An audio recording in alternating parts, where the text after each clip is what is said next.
raciocínio aqui, ele está dando um culto de ensino. Ele escreveu aqui um ensino bíblico, então ele está construindo um raciocínio. Eu acho interessante demais, porque no versículo 1 e versículo 2 do capítulo de número 1, ele escreve ao povo, a partir do versículo 1, quer dizer, né? Ele escreve ao povo, versículo 2, diz: ó, meus irmãos, tende grande gozo quando caídes em várias situações, sabendo que a prova de vossa fé produz paciência. Quando ele escreve isso aqui para o povo, ele está olhando para aquele povo e está dizendo o seguinte: em meio à provação, o correto é ter conhecimento de Deus. Como assim, Moeda? Me explica, eu vou te explicar. É que provação sem Deus é luta sem fim. Provação com Deus é luta confiante que vai haver. Então ele está escrevendo para esse povo aqui, está dizendo o seguinte: a sua provação vai te ensinar a esperar no Senhor. Você vai ter paciência para esperar a ação de Deus na sua vida. Então, não fique aí com medo por causa das provações que vocês têm vivido aí onde vocês estão, dentro daquilo que vocês estão vivendo. Entenda o seguinte: a provação faz parte da vida do que crê. Então, o primeiro ponto do que ele está construindo aqui, como o povo está sendo perseguido, como o povo foi tirado de sua terra, estão desanimados, não estão conseguindo administrar a vida cristã, o Senhor está vendo você nessa situação. A prova não é sinal que Deus te reprovou. A prova é sinal de que Deus não te abandonou. Porque se Ele tivesse abandonado, o inimigo tinha te devorado. Mas a prova está te produzindo paciência. E se você tiver um entendimento pleno da palavra, você vai compreender que o Senhor não abandona os seus. Ele está falando, povo, espera em Deus. Aguarda a ação de Deus. Aguarda a providência de Deus.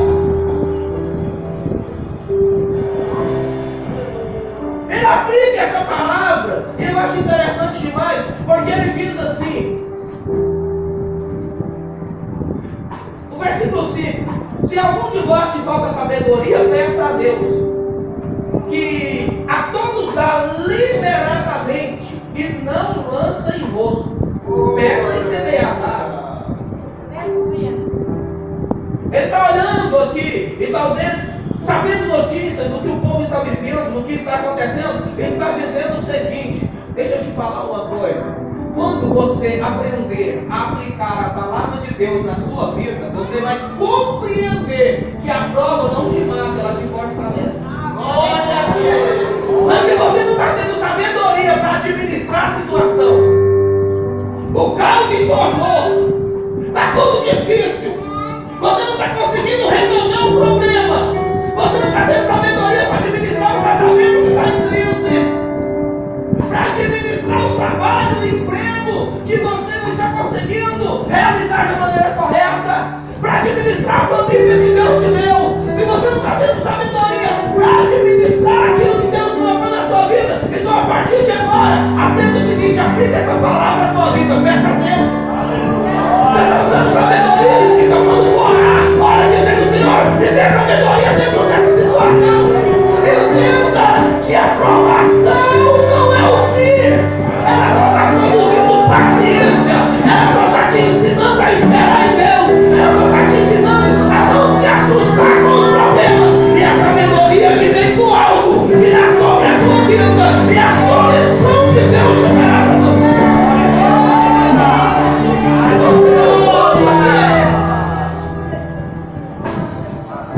Não adianta eu conhecer a palavra se eu não aplico-a primeiro em minha vida. Não adianta eu olhar para o irmão e falar assim: irmão, a Bíblia está dizendo, esperei com paciência no Senhor, mas eu não tenho essa paciência para eu esperar no Senhor. Eita glória! Aleluia!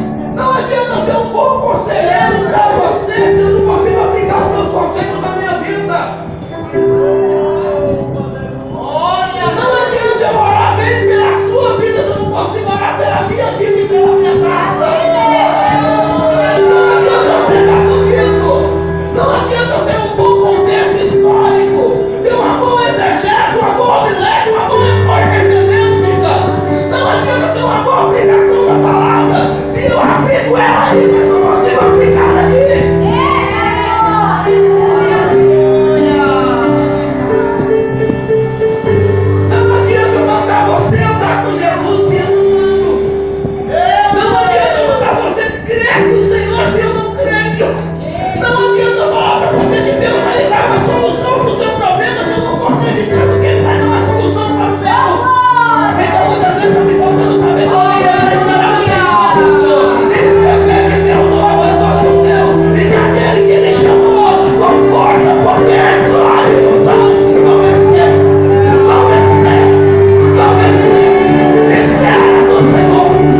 Então a construção do que ele está dizendo aqui. O primeiro conselho que ele está dando para a igreja. A primeira aplicação que este pastor faz daquilo que Deus colocou no seu coração para a igreja é que a igreja precisa perseverar conhecendo a Deus. E que conhecimento de Deus só é válido quando eu aplico primeiro na minha vida. Quando eu aplico primeiro na minha casa. Davi foi o rei mais bem reconhecido que Israel já teve. Ele tinha estratégia de guerra. Ele conhecia o Deus verdadeiro. E todos que chegavam até Davi temiam ao Deus que ele conhecia. Mas Davi cometeu uma gafe gravíssima. Ele falou do Deus dele para os filisteus. Ele falou do Deus dele para os povos estranhos. Falou do Deus dele para os seus soldados.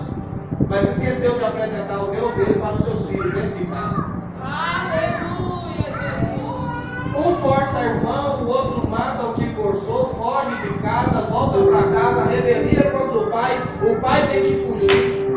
Então não adianta eu andar apresentando Deus para todo mundo aí, se dentro da minha família ele está fazendo falta e eu ainda não levei. Ah, isso que mandar.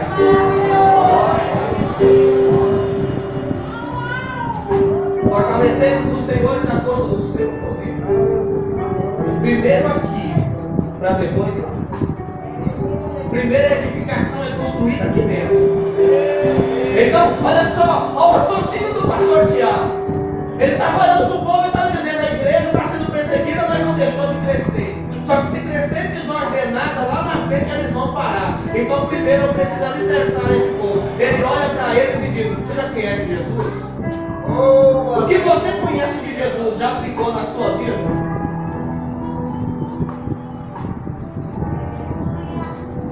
Então, no primeiro capítulo, ele praticamente nos traz uma ideia sobre a paciência em Deus e a aplicação da palavra, primeiro na vida daquele que ministra, depois na vida daqueles que ministram.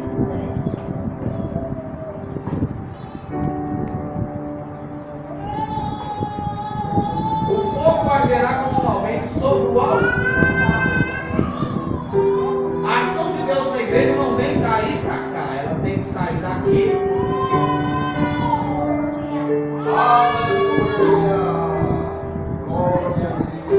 A palavra do Senhor vai dizer que Moisés, certa feita, estava andando pelo Horebe e ele viu algo interessante. Ele viu uma sarça. Essa sarça ardia e não se consumia. Ele olhou para a sarça e falou: vou me aproximar dela para ver que mistério é esse, porque queima e não consome. A aplicação aqui não é que nós somos Moisés. Entraram livres, mas também entraram escravos.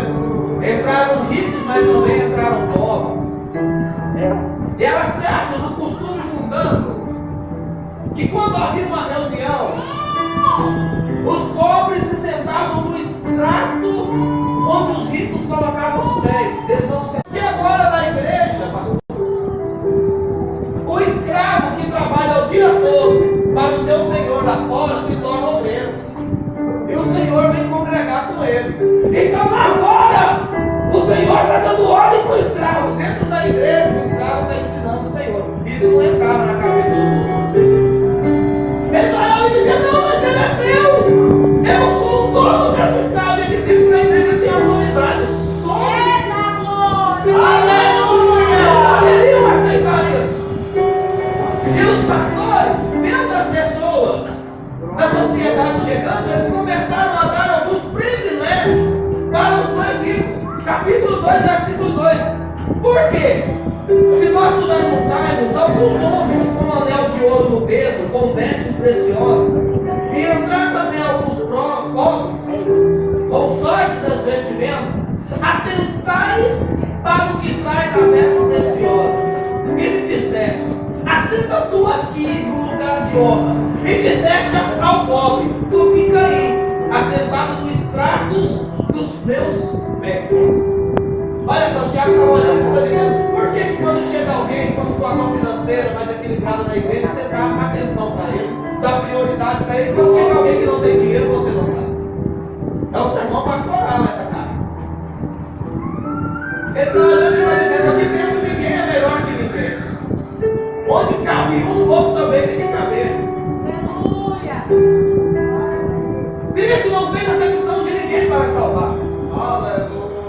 Então eu também não posso fazer acepção de ninguém quando estou servindo. Todo mundo é igual a todo mundo. Eu não posso abraçar um, eu tenho que abraçar todos. Eu não posso agradar um, eu tenho que agradar todos. Eu não posso fazer para um, eu tenho que fazer para todos. Então a ideia aqui é essa. Só que a acepção de pessoa que a Bíblia está trazendo é nesse sentido, não é no sentido vitimista que se aplica hoje. Porque hoje tem um sentido vitimista, pastor. O cabra é ruim, difícil de lidar, não concorda com nada, não ajuda em nada. Aí quando alguém faz um projeto e deixa ele fora, ele fala: fizeram acepção de pessoa. Não é acepção de pessoa, não, porque é ruim mesmo. Daquilo que você está gastando negócio no céu, tem tudo de ensino, não aparece na igreja. O pastor marca ciclo de oração, não aparece na igreja. O céu, Jesus agora estão de cima. Não faz nada. Aí quando não participa de alguma coisa, fala de acepção de pessoas. Não, é porque o cabra é difícil mesmo. Isso não é acepção de pessoa, não. O negócio é que tem gente que não quer se encaixar. Isso, esse tipo de pessoa não se encaixa no que eu estou falando. O que eu estou falando aqui é: nós, como servos de Deus, temos que ver todo mundo na mesma proporção. Agora, se tem um no meio de nós que se sente melhor do que os outros, que se sente maior do que os outros, é problema dele. Ele tem que se resolver para lá. Nós somos todos iguais, somos uns pelos outros. Onde eu estou, você está. Quando eu passo, você vai. Nós vamos adorar juntos. O Senhor será glorificado.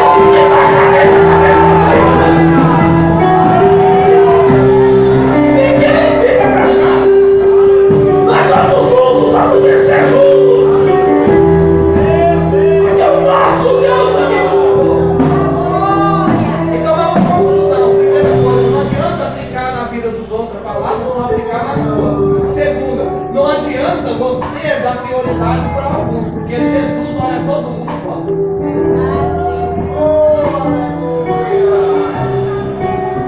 Jesus olha todos iguais. Estou caminhando para o final. Terceiro capítulo. Agora, ele está falando da sabedoria que vem do alto. E eu acho interessante demais aqui, porque ele está dizendo o seguinte: que a filosofia humana, ela não serve como referência para as coisas do céu. Então ele está olhando para aqueles irmãos, ele está escrevendo para aqueles irmãos e está dizendo: cuidado com o tropeço na palavra de Deus. Ele está olhando para aqueles irmãos e está dizendo para eles: cuidado com o tropeço na palavra de Deus.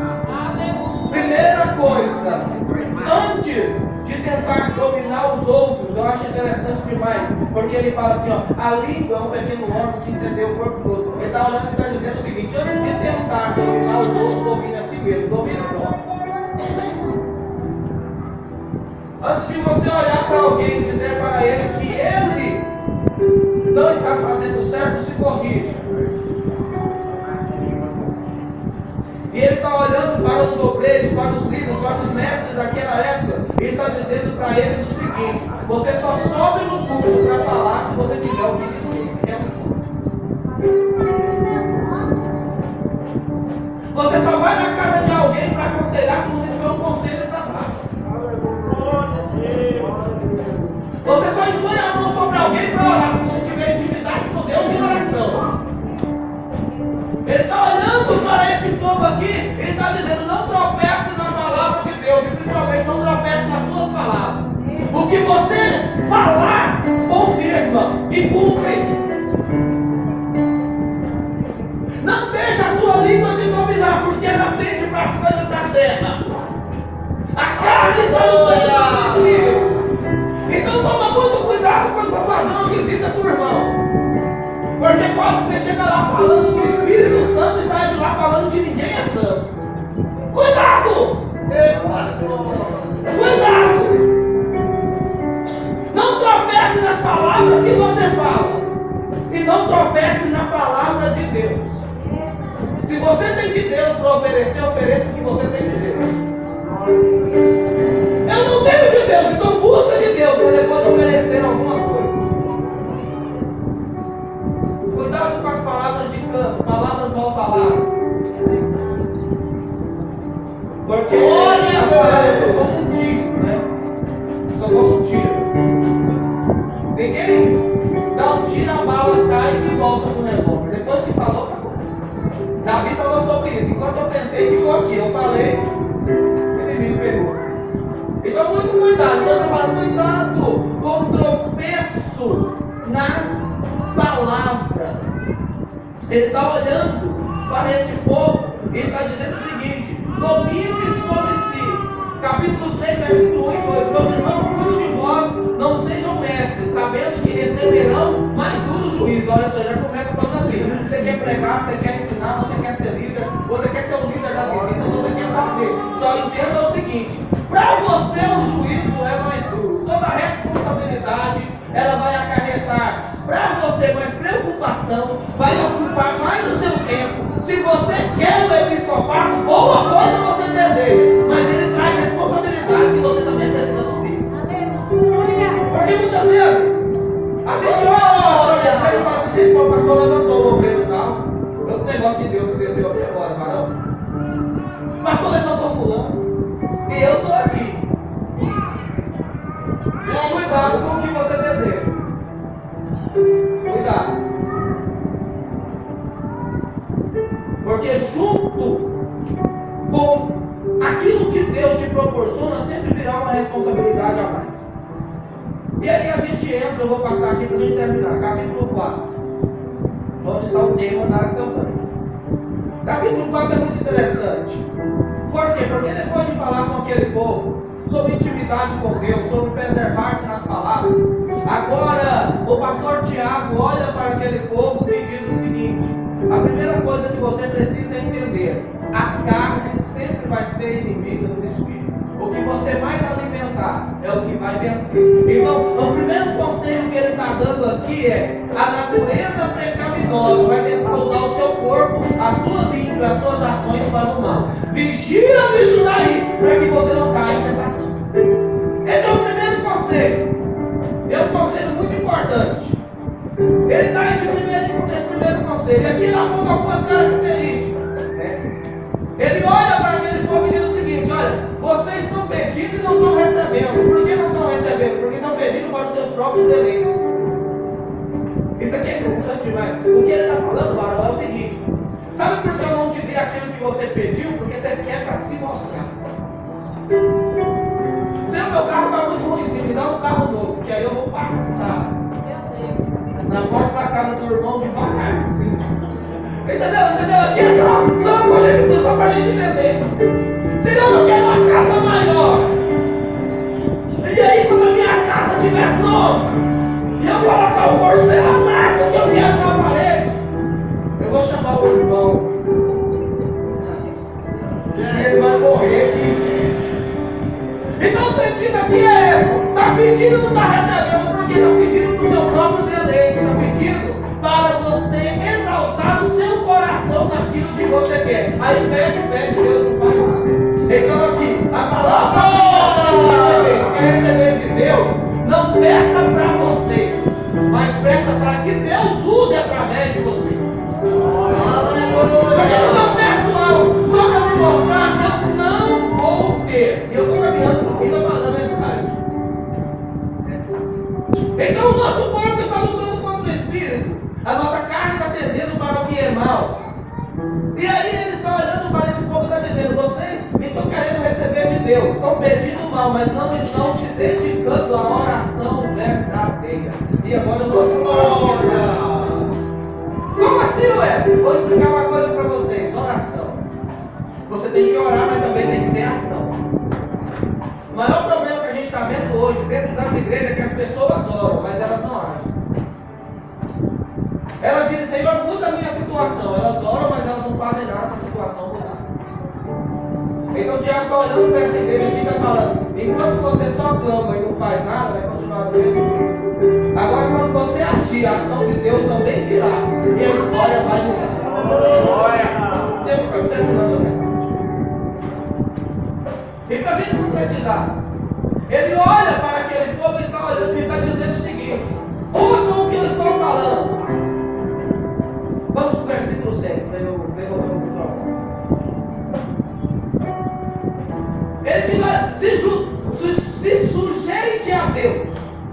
Esse se sujeitar a Deus aqui, falando de uma humilhação. O que é humilhar aqui? Humilhar aqui é se prostrar de rosto no ponto.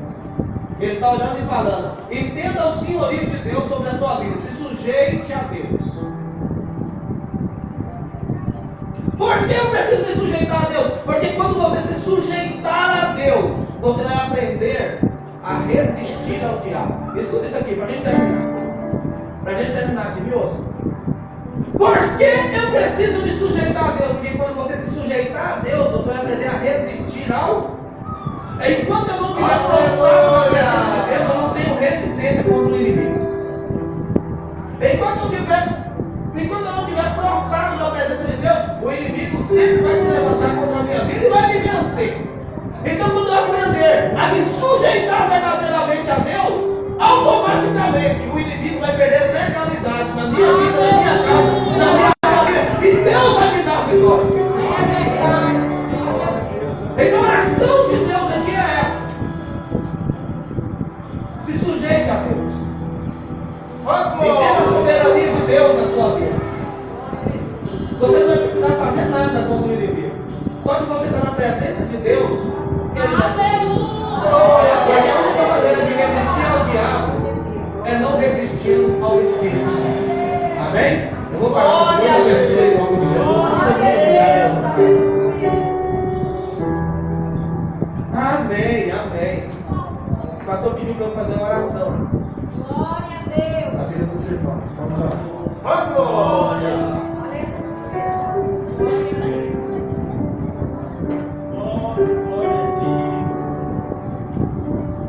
Vamos orar.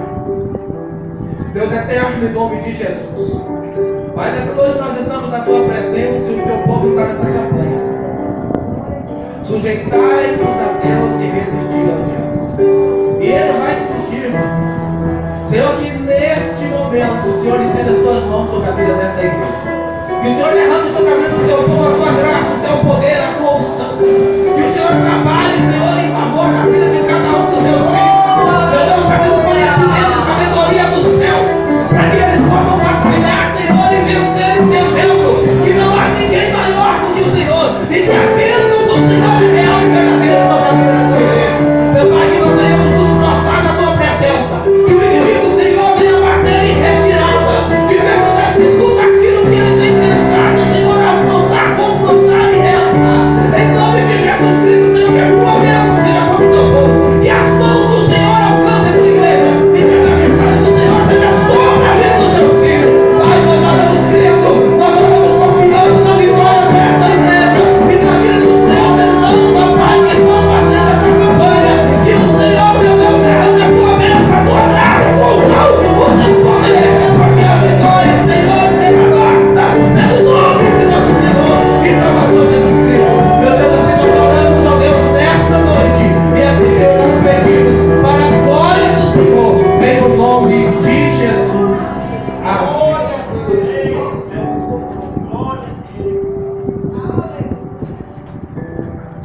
Glória a Deus. Que Deus continue abençoando os pastores. Júlio, que foi o porta-voz do Santo aqui neste lugar, sua amiga esposa, Renata Reis, que Deus abençoe. Os irmãos que estiverem nos visitando esta noite, Deus abençoe. Suas vidas, os irmãos acompanhando também na nossa live. Encerrar a live também.